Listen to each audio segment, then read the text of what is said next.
Perez, and this is Straight Talk, no sugar added. Thank you so much for being here. This show is created for you to challenge and transform your thinking. And why are we doing this? I try to go around finding the best humans on the planet to come on here and challenge and transform the way we think so that we can grow and keep expanding our lives. And so today I have Kirk let me say this right. Is it McCarley? You said it perfectly. Oh, well, it's awesome. Okay. He's a certified professional coach, as well as a certified professional in human resources with more than 30 years of executive leadership experience in both public and private sector. And he has a coaching platform called the Seed Sower Coach and has a solid reputation for fostering individual growth and development beyond the client's expectation. So first of all, I love the name of your coaching. I love that, the Seed Sower. For many things. I'm actually a person of faith, so the seed sower means something to me, but also the fact that when you plant a seed in someone, or plant a seed anywhere, right? What you plant, and if you take care of it and you cultivate it, you'll grow a lot of great fruit from it. So at least that's what I get the moment I read that title. You've got a beautiful garden. I wish everybody could see what I'm seeing. I see some hydrangeas and some other stuff out there. It's just gorgeous. Thank you. So tell us a little bit about you, Kirk. Tell us about yourself. Nina, I'm in Northwest Florida. We've come here circuitously. I was born and met my wife in college. We've been married for 41 years. We've got a couple of kids. They're grown, a couple of grandkids to go with those, and a third one who is also on the way. Started off my career in human resources and did that for various outposts in Texas, and job opportunity came up in St. Louis in 2001 that took us there. We became Midwesterners, indoctrinated into that, and that consequently helped us discover Florida. We love the sugar white sand and the emerald water, and so staked our claim here. And we've been here for 4.5 going on 5 years now.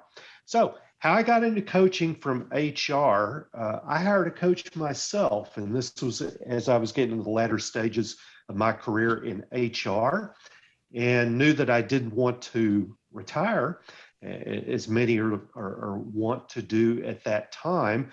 So I explored pathways that I could take. And an aha moment came through for me about our third or fourth meeting when I looked him in the eye and said, I want to do what you do. Right. And so I embarked upon that journey, got my education, got certified, and here I am now getting to work with all kinds of neat and wonderful people.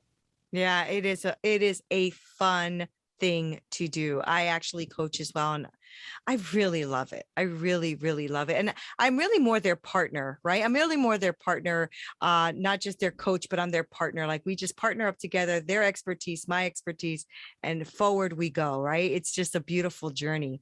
So in this seed sower coaching, is there like a certain person that you work with, a certain outcome that you're looking for? What do you do with Seed Sower? As you said, Nina, it's walking alongside of the individual, having a lot of curiosity, asking good questions, probing, sometimes giving a little bit of homework assignment out, but just mostly being along for the ride and being fascinated with the ideas that these folks have, where it is that they want to get to in their lives and their vocations. And what I've heard more and more of in this COVID season is this desire to have impact, leave my footprint on this world. How can I do that? And so a lot of people that are seeking that at this time. So was this something, well, you said that you had gotten a coach yourself, and that's what brought you into the interest of doing coaching. But what got you to the point of having to have a coach yourself? Like, what is it that drove you to have to, find someone to guide you in certain areas? Good question. At that time, I was in my mid to late 50s. And again, I knew I didn't want to retire, but I wanted to transition something else. And there were some possibilities that I gave consideration to. I could go into being a psychotherapist, had to go back to devote a tremendous amount of school if I was going to proceed with that. Classroom teaching had some appeal. I always liked working with young people, and even thought about a call to the ministry, whether I was being beckoned into doing that based ministry. But at the end of the day, as I was weighing these things, somebody suggested to me, coaches can be wonderful with helping you discern the direction you want to go in, where you want to end up. And so I took some good advice and encountered this individual in St. Louis who was actually doing some organizational development for me as an HR director with groups of our executive level team, and learned that he did coaching. And I said to him, would you consider working with me? By all means. And that's when Right. that relationship embarked there. That's fantastic. And it's funny, Kirk, we have that a little bit in common. I am a chef by trade. I'm a director of culinary operations right now.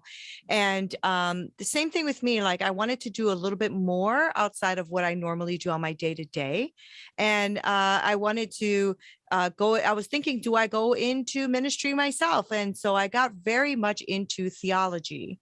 And was thinking about going back to school to get my MDiv and get into theology.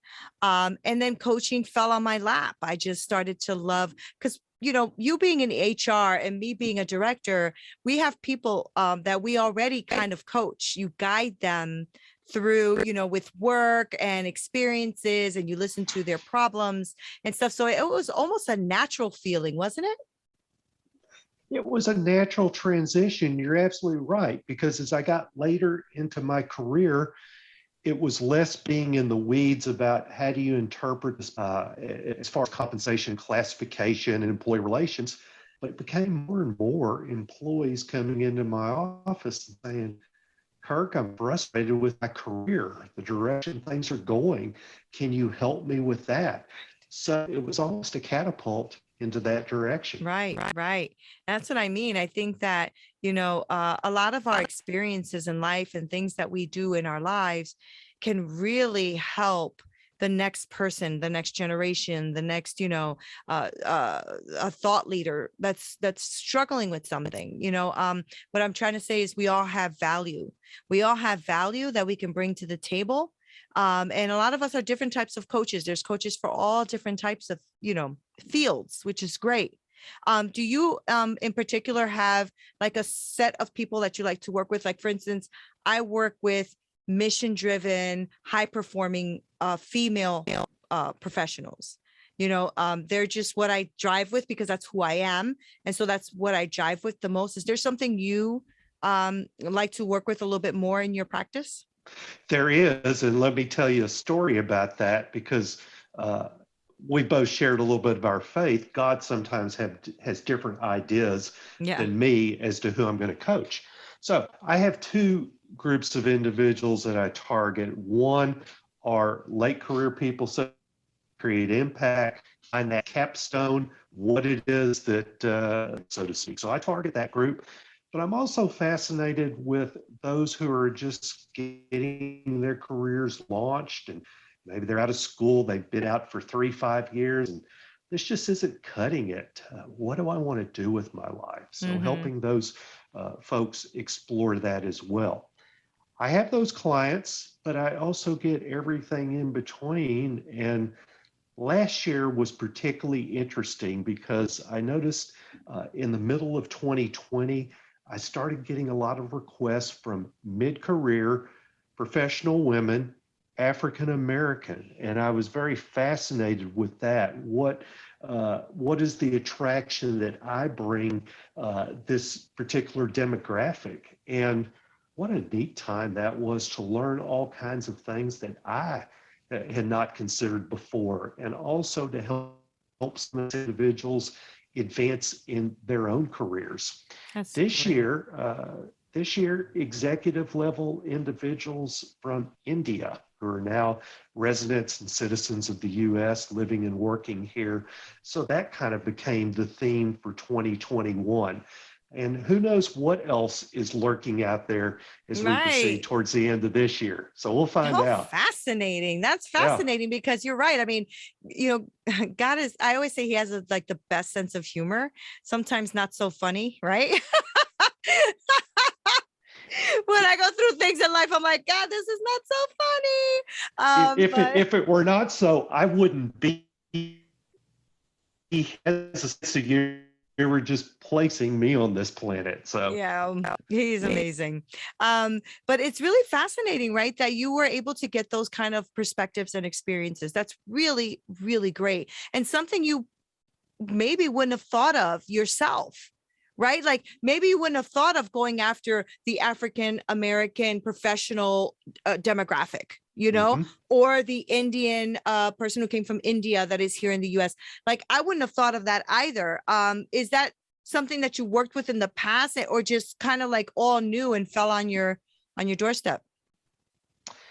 I do now because I've got that experience and I've Right. enjoyed that experience. But I always tiptoe very carefully too, as far as appealing to a specific group. I've also worked with people who have physical impairments and even some that are mentally challenged as well, because I don't want to necessarily in and I don't want to step on anybody's footsteps. So it's happened rather organically. Yeah. If it comes up in conversation with someone who's a prospective client, who do you work with? I can name off a pretty good litany of individuals, but there's always going to be a demographic that I have not worked with Yeah. and that I haven't even thought of yet. It's kind of like, okay, that's interesting. Yeah, that's pretty amazing. I love that, when you follow what you feel like God is telling you to do, or you feel like you're called to do, how he opens up those doors of opportunity that way, or just like makes you appealing to someone you probably would have never thought of, right? It's pretty fascinating how he does that. He does, and just kind of catching the flow of that conversation. We have a church home where we live here, but we've also continued to attend worship services online with the church that we attended regularly in St. Louis. And I've gotten a lot out of the messages. And the minister talked about the value of small groups. And I thought to myself, and I mentioned to my wife, oh, that'd be kind of neat to get into a small group. I wonder if they have small groups for online people that are not residing in the metro area. So I contacted the church and asked that question, and the response was, no, would you mind leading one? And I'm kind of like, okay. So That's what happens. that was February of 2020.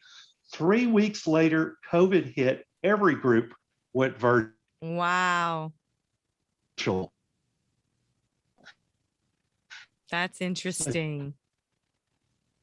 But here is the neat blessing out of that. Early got baptized, 70 years old, and he asked me to stand in the water with him as he went through that. Oh, and wow. What an honor and a privilege to do that. I was Right. just infinitely blessed by that event. So cool.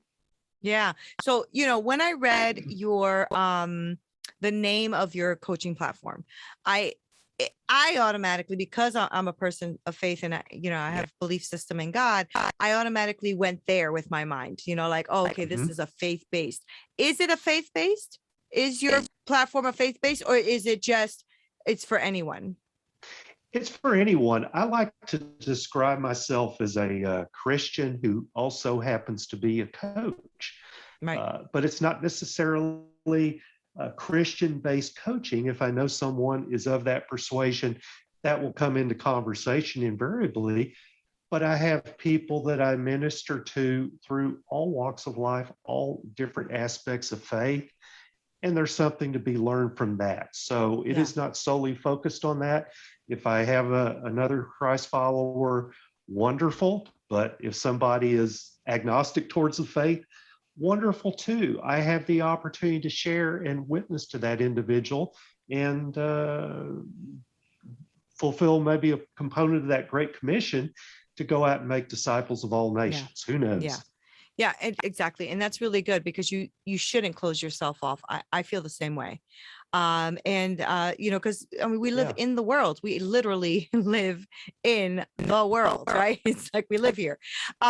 So do you have you okay, so I know that you have your coaching platform. Are you still doing your small group too?